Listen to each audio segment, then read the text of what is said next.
तो चलिए शुरू करते हैं। सबसे पहले समझ लेते हैं कि क्वेश्चन हमारा क्या कह रहा है। तो क्वेश्चन कह रहा है कि हमारे पास एक ग्रिड दी हुई है, ये हमारी ग्रिड हो गई। तो मैं बताना है कि जो भी अगर हम मान लीजिए ये होता है हमारा 0 i तक होता है, मान लीजिए हमारी ग्रिड है जिसमें r रोज और c कॉलम्स है। तो इसकी जो इंडेक्सिंग होगी मान लीजिए c-1 और r-1 तक होगी। अच्छा, तो हमें बता रहा है कि जितनी भी हमारी सब मैट्रिक्स 0 0 से स्टार्ट होंगी, मतलब जितनी भी सब मैट्रिक्स हमारी 0 0 से स्टार्ट होंगी और उनका सम जो है अगर हम less than or equals to के है, तो हमें ऐसे ही सब मैट्रिक्स का काउंट बताना है। अच्छा, तो फिर सब मैट्रिक्स होती क्या है, पहले तो सब मैट्रिक्स जान लेते हैं कि होता है क्या है। सब मैट्रिक्स होता है, मान लीजिए हम किसी भी सेल पे खड़े हैं जो कि है आर कोमा सी पर, या फिर आई कोमा जे बोल देते हैं उसे, कि हम किसी भी सेल पे खड़े हैं जिसके कोऑर्डिनेट से आई कोमा जे। तो उस आई कोमा जे से जितने भी मान लीजिए आयत रो और जेथ कॉलम है, तो उस आयत रो से जितनी भी छोटी रोज होंगी उस जेथ कॉलम से छोटे जितने भी कॉलम होंगे इंक्लूडिंग दैट, उन सब में जितने भी एलिमेंट्स होंगे उन सबको हम सब मैट्रिक्स में काउंट करते हैं। इसका क्या मतलब हुआ, मान लीजिए हमारे पास ये एक वो है ग्रिड है मान लीजिए, और हमें आई जे दे रखा, मान लीजिए आई दे रखा 2 और जे दे रखा 3, और हम फाइंड करते हैं 0 1 2 0 1 2 3। मैंने अभी क्या बोला था, जो भी हमारा आई है उससे छोटे सारे के सारे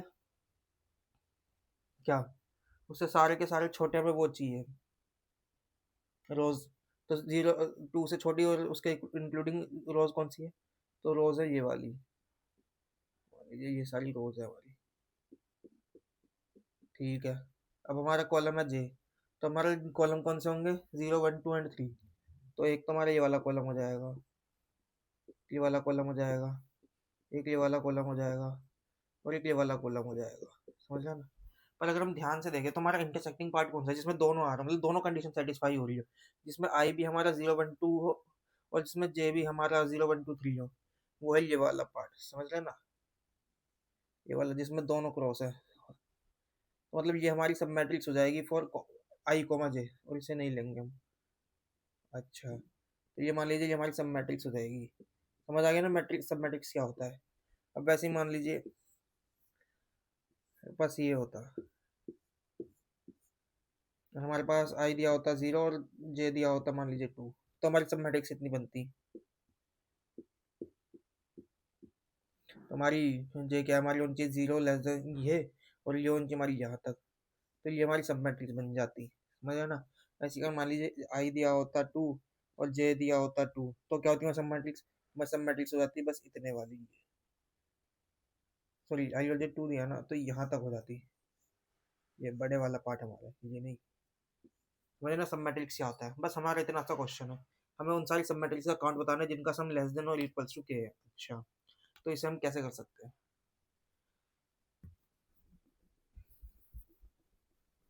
आई होप आपको समझ आ गया कि सब मैट्रिक्स होती क्या है। अगर आपको नहीं पता तो उसमें बुरा बनने वाली कोई बात नहीं है, हर बंदा कभी ना कभी बिगिनर होता है, उसे नहीं पता होता। तो सबसे पहले हम क्या कर सकते हैं, सबसे पहले अप्रोच तो हमारी यही हो सकती है कि हम हर एक सेल पे चले जाएंगे और उसके लिए सम निकाल के ले आएंगे कि इस सब मैट्रिक्स का सम कितना है, और अगर वो less than or equals to के होगा तो हम अपने आंसर में प्लस प्लस कर देंगे। मुझे क्या कहना चाह रहा हूँ कि मान लीजिए मैं हर एक सेल पे जाऊंगा बार बारी, पहले इस सेल पे, इस सेल पे, इस सेल पे, इस सेल पे, एंड सो ऑन, हर सेल पे जाऊंगा। ठीक है, अब मान लीजिए मैं इस सेल पर हूँ तो मैं क्या करूंगा भाई, मैं अपनी सब मैट्रिक्स बना लूंगा। तो सब मैट्रिक्स कितनी बनेगी ये, और मुझे कैसे पता, वैसे ही जैसे मैंने आपको बताया था क्या होता है। मान लीजिए आई जे कोऑर्डिनेट्स हैं, तो मैं एक रोकले लूप लगा दूंगा जो 0 से less than or equals to आई तक चलेगा। कॉलम के लूप लगा दूंगा जो 0 लेस देन इक्वल टू जे तक चलेगा, और जितने भी एलिमेंट्स आएंगे उन सबको ऐड कर लूंगा। तो मैं चेक कर लूंगा अगर मेरा जो सम है वो लेस देन और इक्वल टू के होगा, तो मैं अपने आंसर को प्लस प्लस कर दूंगा। बहुत बढ़िया, ये तो बहुत आसान सा सॉल्यूशन था। बिल्कुल सही बात। अगर हम मान लीजिए इसका वो लिखें छोटा सा कोड टाइप, तो क्या होगा, मान लीजिए मेरा एक इंट आई होगा जो 0 से एन तक जाएगा मान लीजिए, वैसे एक मेरा जे होगा वो 0 से एम तक जाएगा। अब मान लीजिए मैं यहाँ सम बना लूंगा, इंट सम, फिर मैं क्या करूँगा, फिर मैं अपना वही लूप, मान लीजिए इससे तो मैं इस पे आ गया कि मैं कौन सा सेल का निकालना चाहता हूँ, मान लीजिए इस सेल का निकालना चाहता हूँ, क्या करूँगा, मुझे सम भी तो निकालना है। तो मैं वही फॉर इंट, मान लीजिए आर जाएगा मेरा लेस देन इक्वल्स टू आई तक, फिर मेरा कॉलम भी होगा, मान लीजिए इंट सी बोल देता हूँ उसे, वो भी जाएगा मेरा जे तक। फिर मैं यहाँ सम में प्लस इज इक्वल्स टू कर दूंगा, मान लीजिए ग्रिड ऑफ आई जे को। जब ये दोनों लूप खत्म हो जाएंगे मेरे, तो मेरा सम आ जाएगा, तो मैं चेक कर लूँगा इफ़ जो मेरा सम है वो less than or equals to के है, तो मैं अपने आंसर को प्लस प्लस कर दूंगा बस। जैसे पूरा खत्म हो जाएगा ये मैं रिटर्न आंसर कर दूंगा अपना। इसकी हमारी टाइम कॉम्प्लेक्सिटी कितनी देखे तो, पहले तो हमें हर एक, मान लीजिए इसमें कितने सेल्स होंगे, इसमें हमारे पास एम क्रॉस एन सेल्स होंगे, समझ रहे हैं ना, एम रोज और एन कॉलम्स हैं, या फिर एन रोज और एन कॉलम्स है, तो एम क्रॉस एन हमारे पास सेल्स हो जाएंगे। अच्छा, तो एक बार तो इन सब पे जाना पड़ेगा, तो उसके लिए टाइम कॉम्प्लेक्सिटी हो जाएगी एम क्रॉस एन। अब हम क्या कर रहे हैं, अब हम हर एक सेल के लिए उसका सॉल्यूशन फाइंड करने की कोशिश करें, मतलब उसका सम फाइंड करने की कोशिश करें, और यहाँ पे देखें तो वो भी हमारे डबल लूप की वजह से, डबल लूप से ही कर रहे हैं। तो इसमें भी मान लीजिए हम यहाँ पर है, तो इस पूरे को ट्रेवर्स करना पड़ेगा, तो इसकी भी टाइम कॉम्प्लेक्सिटी कितनी हो जाएगी, इसकी भी टाइम कॉम्प्लेक्सिटी होगी, मान लीजिए एम क्रॉस एन। तो इसकी जो टोटल टाइम कॉम्प्लेक्सिटी है वो हो जाएगी एम क्रॉस एन का होल स्क्वायर। तो इसकी स्पेस कॉम्प्लेक्सिटी कितनी, स्पेस तो हमने कुछ लिया नहीं एक्स्ट्रा, तो इसकी जो स्पेस कॉम्प्लेक्सिटी हो जाएगी वो हो जाएगी ओ वन। ये बहुत ही मतलब ब्रूट फोर्स सोल्यूशन है, पर ये एक्सेप्ट नहीं होगा लीड कोड पे, क्योंकि जो कंस्ट्रेंट दिए हैं वो हमें दिए हैं 1E5, तो अगर हम ये निकालना चाहें तो ये 1E10 तक हो जाएगा, जो कि एक्सेप्ट नहीं होगा, क्योंकि मैंने आपको बताया था अगर हम एक्सेप्ट कराता तो 1E6 या फिर मैक्स टू मैक्स 1E7 तक लिखना पड़ता है हमारा सोल्यूशन। अच्छा, तब इसकी बेटर अप्रोच क्या होगी,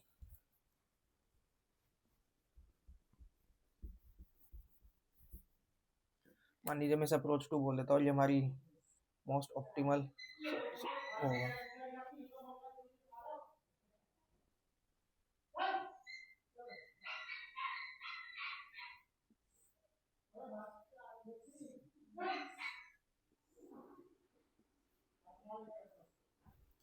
तो हम ब्रूट फोर्स में क्या करते थे, हम किसी भी लोअर कॉलम पे जाते थे, मान लीजिए किसी भी सेल पे जाते थे, इस सेल पे चले गए तो उसके पीछे का आंसर निकाल के लाते थे।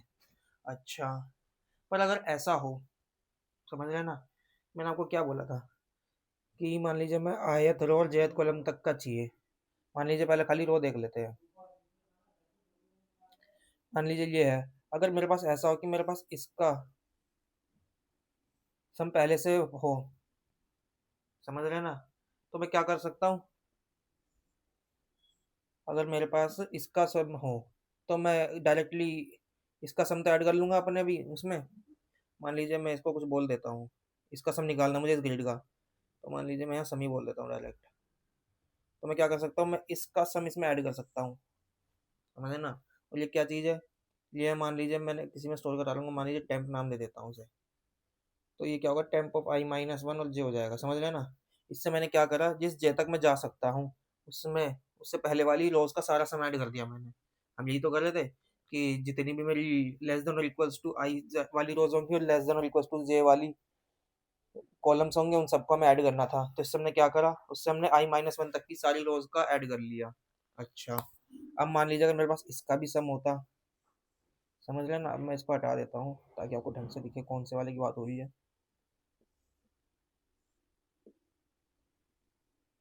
अगर मान लीजिए मेरे पास इसका सम होता तो मैं क्या करता, मैं इसको भी ऐड कर लेता अपने आंसर में, तो मेरे पास क्या होता, मेरे पास जे माइनस वन कॉलम से लेके सारी रोज तक का वो हो जाता ऐड। अच्छा, तो मैं इसमें क्या करता, मैं इसमें टेम्प ऑफ आई से लेके जे माइनस वन तक का भी ऐड कर देता, और इसमें ऐड कर लेता मैं अपने आप को, देखें ना मैंने ये वाला मेरे को अपने आप को तो ऐड करना ही पड़ेगा, ग्रिड ऑफ आई जे मान लीजिए। ठीक है, अब मैंने क्या करा, एक तो मैंने इस वाले को ऐड कर लिया, और मैंने एक इसको ऐड कर लिया और एक अपने आप को ऐड कर लिया, तो ये हमारा सोल्यूशन नहीं बन गया पूरा का, ध्यान से देखें तो। ये बंद हो गया, बस में गलती नहीं दिख रही कि एक बार मान लीजिए मैंने ये वाला ऐड करा, समझ रहे हैं, एक बार मैंने ये वाला ऐड करा, फिर मैंने एक बार ये वाला ऐड करा, तो अब ध्यान से देखें, जब मैंने इसको ऐड करा और जब मैंने इसको ऐड करा, तो ये वाला मेरा एक्स्ट्रा ऐड नहीं हो गया एक बार, मुझे चाहिए तो पूरे का एक ही बार था, पर जो ये वाला पार्ट है मेरा, ये दो बार ऐड हो गया। कैसे हो गया, एक बार यहाँ से क्या नाम था सारी रोज का निकालने में ऊपर तक की, और एक बार यहाँ पर सारे कॉलम्स का निकालने के लिए पीछे वालों में। अच्छा, तो इसे क्या करना पड़ेगा, अब इसे माइनस करना पड़ेगा, बस सिंपल सी बात है। और इसे माइनस कैसे करेंगे हम? अब मान लीजिए ये मेरा आई और जे है, तो मैं पी ऊपर जाता हूँ तो ये मेरा जो रो है वो I-1 हो जाती है, और मैं इधर जाता हूँ तो मेरी जो कॉलम में J-1 हो जाता है। तो इस वाले के लिए मैं क्या कर रहा हूँ, इस वाले के लिए तो मैं दोनों कर रहा हूँ ना, मैं एक रो भी पीछे जा रहा हूँ और एक कॉलम भी पीछे जा रहा हूँ। मान लीजिए मुझे यहाँ पर आना है ना, है ना, तो इसके लिए मैं क्या करूँगा, मैं इसमें से माइनस कर दूंगा temp of I-1, temp of J-1, बस। क्योंकि अब ध्यान से देखें, मान लीजिए मैंने इसको माइनस कर दिया, अब एक बार ये ऐड हो गया, एक बार ये ऐड हो गया, उसमें से वाली हटा दिया, समझे ना, ये वाला बीच वाला दो बार ऐड हो गया था तो हमने इसे हटा दिया। ये वही वाली बात है, हमने वेन डायग्राम देखा होगा, जब हम इसका यूनियन फाइंड करते हैं तो हम एक बार इसे ऐड करते हैं, फिर एक बार इसे ऐड करते हैं, पर ये वाला जो ये होता है दो बार ऐड हो जाता है, तो इसलिए हम इसे हटा देते हैं, तो ये भी वैसा सही है। अच्छा, अब क्या होगा, अगर अब मान लीजिए जो हमारा सम है, अब मेरा लेस देन और इक्वल टू क्या हो जाता है, तो मैं अपना डायरेक्ट आंसर प्लस प्लस कर दूंगा बस। और जो ये हमारा टेम्प है, इसे हम प्रीफिक्स सम भी तो बोल सकते हैं, देखें तो अगर आपने प्रीफिक्स सम 1D में तो पढ़ा ही होगा पक्का। मान लीजिए ये होता है, तो प्रीफिक्स सम हमारा इसका क्या कहता है, प्रीफिक्स सम इससे पीछे के पूरे उसका सम लेकर आता है, हमारा 0th एलिमेंट से प्रीफिक्स क्या देता है हमें, 0 से लेके I तक का सम देता है। तो इसमें भी तो हम वही कर रहे हैं, मान लीजिए अगर हम इसका निकालना चाह रहे हैं तो हमारा प्रीफिक्स सम इस पूरे का सम ला के दे रहा है, मतलब कि सम ऑफ एलिमेंट्स फ्रॉम 0,0 से लेके I, J तक के जितने भी एलिमेंट्स हैं सबका सम ला के दे रहा है। और हमारा क्वेश्चन भी तो यही कह रहा था कि हमें 0,0 से आई, मान लीजिए I, J हमारे सब मैट्रिक्स का पॉइंट होगा, तो हमें उससे सारे के सारे हम कैलकुलेट कर रहे थे, तो यही तो है। तो हमने यहाँ पर डायरेक्ट चेक कर लिया, सम is less than or equals to के है, तो हम आंसर को प्लस प्लस कर देंगे, बस इतना सा ये था। समझ ना, जैसे हमारा प्रीफिक्स सम ऑफ 1D होता है वैसे ही हमारा प्रीफिक्स सम ऑफ 2D था। बस ये 2D में हमें ध्यान रखना होता है कि प्रीफिक्स में तो हम डायरेक्ट पीछे वाला ऐड कर लेते हैं, पर इसमें क्या करते हैं, इसमें हम ऊपर वाला ऐड करते हैं, लेफ्ट वाला ऐड करते हैं, और इसमें से फिर ये मेन वाला पार्ट, ये बीच वाला पार्ट डिलीट कर देते हैं, क्योंकि ये दो बार ऐड हो जाता है और खुद को तो हमें ऐड करना होता है, ये जैसे हमने इसमें करा, बस इतना सा था। और इसे इसकी टाइम कॉम्प्लेक्सिटी कितनी होगी, अगर मान लेते हैं भाई हमारा लूप, पहले तो हम आई जो है मेरा, मान लीजिए n तक जाएगा, वही हर एक ग्रिड मतलब हर एक सेल पे तो हमें जाना ही पड़ेगा। ठीक है, मान लीजिए हमने यहाँ पे प्रीफिक्स सम नाम का बना रखी होगी हमारी टेबल या 2D वेक्टर, समझ रहे ना 2D क्यों, क्योंकि जब हमारा 1D होता था तो मैं वन डायरेक्शन में चल जाता था, पर हमारा भी 2D है तो हमें 2D बनाना पड़ेगा ना। तो इसमें अब हम क्या करेंगे भाई, पहले तो हम अपना इसमें ऐड कर लेंगे,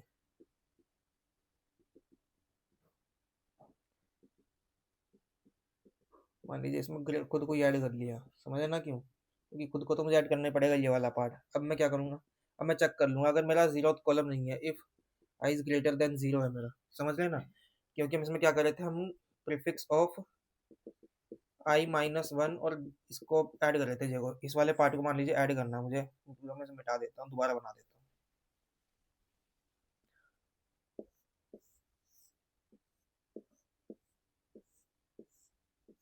मान लीजिए ये वाला पार्ट था मेरा, मुझे इसके लिए आंसर फाइंड करना था, इससे मैंने क्या करा, मैंने ये वाला पार्ट इसमें ऐड कर लिया। अच्छा, अब मैं क्या कर रहा था, मैं इस वाले को ऐड कर रहा था, तो इसको ऐड करने के लिए मैं ये कर रहा था प्रीफिक्स ऑफ I-1 जे, अगर मान लीजिए मेरा I 0 हो गया तो 0-1 क्या -1 हो जाएगा, फिर ये तो गलत हो जाएगा ना, तो इसलिए मैंने पहले चेक कर लिया अगर मेरा I इज ग्रेटर देन 0 है, तभी मैं क्या करूँगा, मैं prefix sum of I, J में प्लस इज इक्वल्स टू कर दूंगा प्रीफिक्स ऑफ I-1 जे को। ठीक है, अब मान लीजिए मुझे ये वाला ऐड करना है, ये लेफ्ट वाला, तो मैं इसके लिए कैसे कर रहा था, ये लेफ्ट वाला ऐड करने के लिए मैं क्या कर रहा था, मान लीजिए मेरा I, J था, तो I तो मेरा यही रहेगा इस वाले पॉइंट के लिए, मान लीजिए समझ रहे ना, ये वाला पॉइंट ऐड कर रहा हूँ मैं पूरा, तो इससे ही पूरा ऐड हो जाएगा, तो इसमें I तो मेरा सेम ही रहेगा, तो मैं क्या कर रहा हूँ, मैं J-1 कर रहा हूँ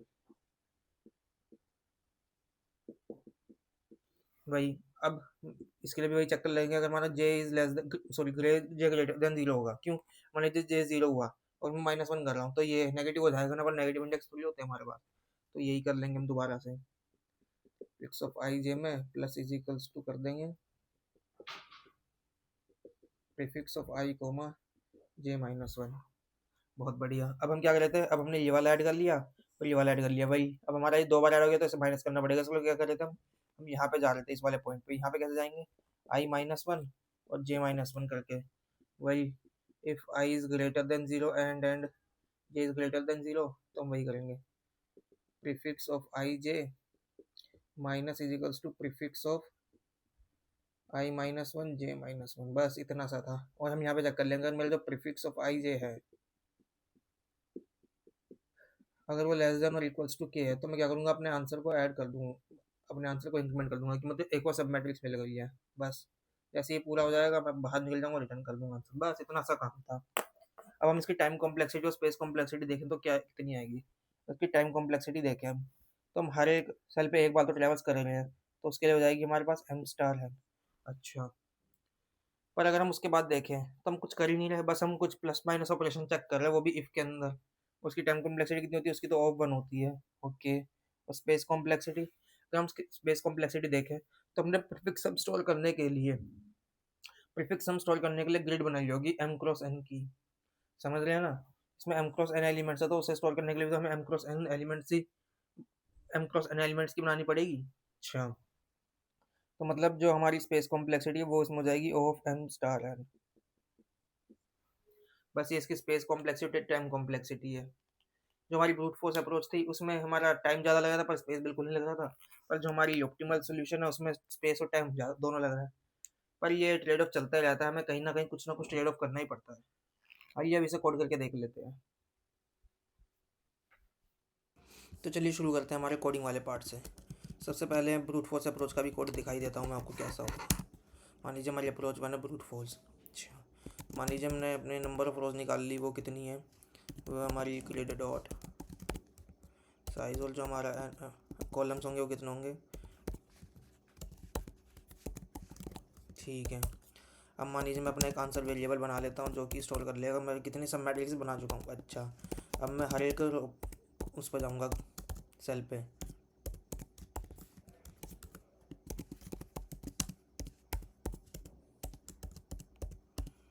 मान लीजिए ये मैं हर एक सेल पर आ गया। अब मैं क्या करूँगा, मैं एक सम नाम का वेरिएबल बना लूँगा जिसमें मैं क्या करूँगा, मैं अपना करंट सम स्टोर करूँगा कि मेरा करंट उसके लिए है, मुझे ना करंट सब मैट्रिक्स के लिए सम कितना बनेगा। अच्छा, अब मैं क्या करूँगा, मैं रो पे जाऊँगा, for int row is equals to 0, R is less than or equals to I R plus plus. For int C बोल देते हैं, मान लीजिए कॉलम को, कॉलम कहाँ से जाएगा, 0 से लेके column is less than or equals to जे तक जाएगा, कॉलम प्लस प्लस। इसके लिए हम क्या करेंगे, sum plus is equals to grid of R comma C, ये इसको ऐड कर लेंगे। जैसे ही हमारा सम निकल जाएगा हम चेक कर लेंगे, अगर हमारा जो सम है, if some is less than or equals to हमारा के है, तो मैं क्या करूँगा, मैं अपने आंसर को ऐड कर दूँगा। और जैसे ही मैं सारे की सारी सब मैट्रिक्स चेक कर लूँगा तो मैं क्या करूँगा, मैं रिटर्न आंसर कर दूँगा। बस ये था हमारा ब्रूट फोर्स कोड। अब ये इसे चला के देख लेते हैं, और ये बहुत बढ़िया चल रहा है, पर इसमें सबमिट करने के देखेंगे तो ये एक्सेप्ट नहीं होगा, क्योंकि मैंने इसकी टाइम कॉम्प्लेक्सिटी दे दी आपको, वो है एम स्क्वायर एन स्क्वायर, जो कि बहुत ही ज़्यादा है। और देखिए इसने टीएलई दे दिया है 854 टेस्ट केसेस पास। बताओ।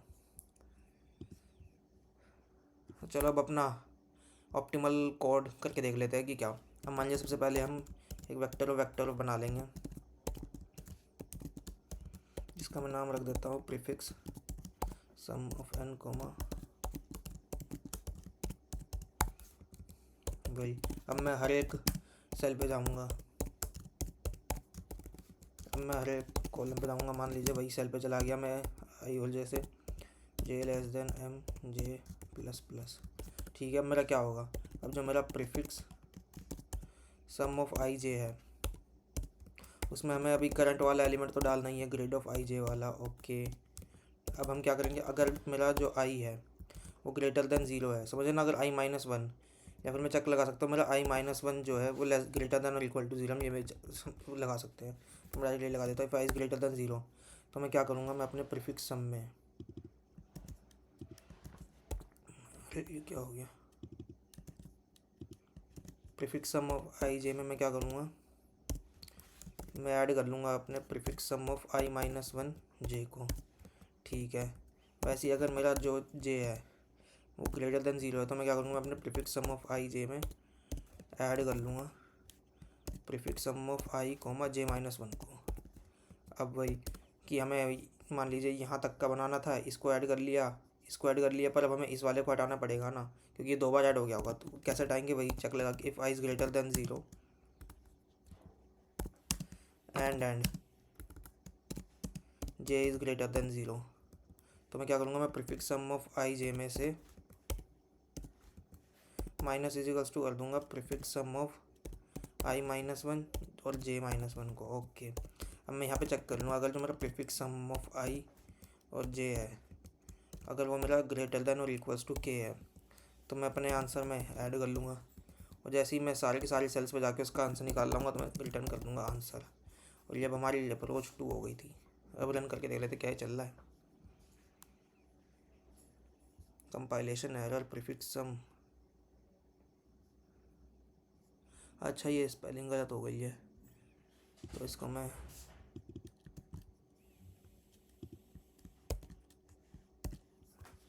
अब चल जाना चाहिए।